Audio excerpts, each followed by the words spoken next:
Guys সবার আগে এই টিকটক ভিডিওটা দেখো, তারপরে ভিডিওর ফানি কমেন্টস করবো। Let's go.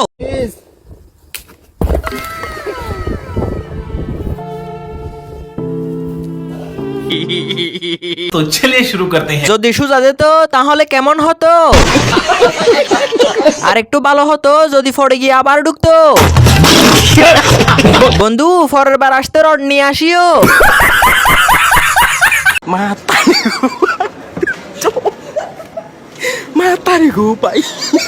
तो चलिए शुरू करते हैं। ভাই বড়শিতে সুপ দিয়ে মাছ ধরার জন্য আসাম নিয়ে যান। ভাই সাবধানে হাগু করে দিতে পারে। ভাই সাবধানে দইরেন, হাতের ফাঁক দিয়ে পড়ে যাবে। হুজুর কুলে নিছে, ইকু কুলে নিছে। গন্ডি পা পা পা গন্ডি পা পা পা ঠিক আছে।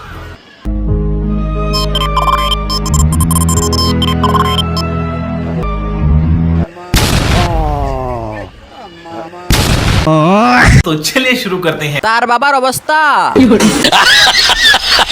তাকে যেগুলো দিয়ে আদর করা হবে 20 বছর পরে।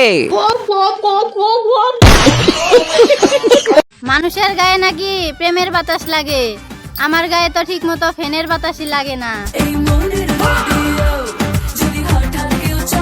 तो चलिए शुरू करते हैं। তাহলে তোর গন্ডারের মতো চামড়া,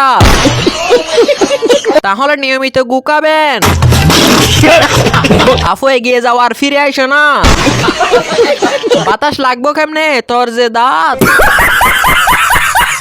অত্যন্ত অল্প বয়সে বাংলাদেশের সুপারস্টারদের তালিকায় নিজের নাম লিখিয়েছেন মেহেদী শুভ ভাইয়া, যাকে হাজারো যুবকরা আইডল মনে করে। সেই মেহেদী শুভ দেখুন আজকে বসুন্ধরায় কত সাবলীল জীবনযাপন এবং সে নিজেকে কত নিরহংকারী মনে করে। तो चलिए शुरू करते हैं। খবর নিয়ে দেখো ফ্লাইওভারের নিচে ঘুমাই। আমি মেহেদী শুভ ভাইয়ের জাতের, আমি আমার নিচে চুলো মনে করি না।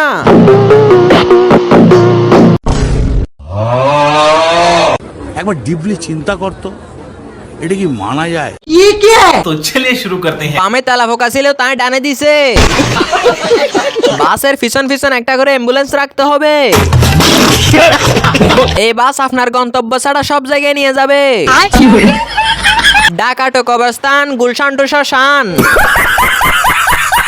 কাকা, আমি যদি দেশের প্রধানমন্ত্রী হই, ঠিক আছে, তাহলে আপনি কি চাইবেন আমার থেকে? বোন তুই হলি প্রথমত টিকটকার এন্ড কাফল ব্লগার, আর এদের থেকে কিছু আশা করা তো বোকামি। অতএব তারপরে যদি তুই জোর করস তাহলে তোর থেকে আমরা বেশি কিছু চাইবো না, আর একটা নতুন লিঙ্ক চাইবো।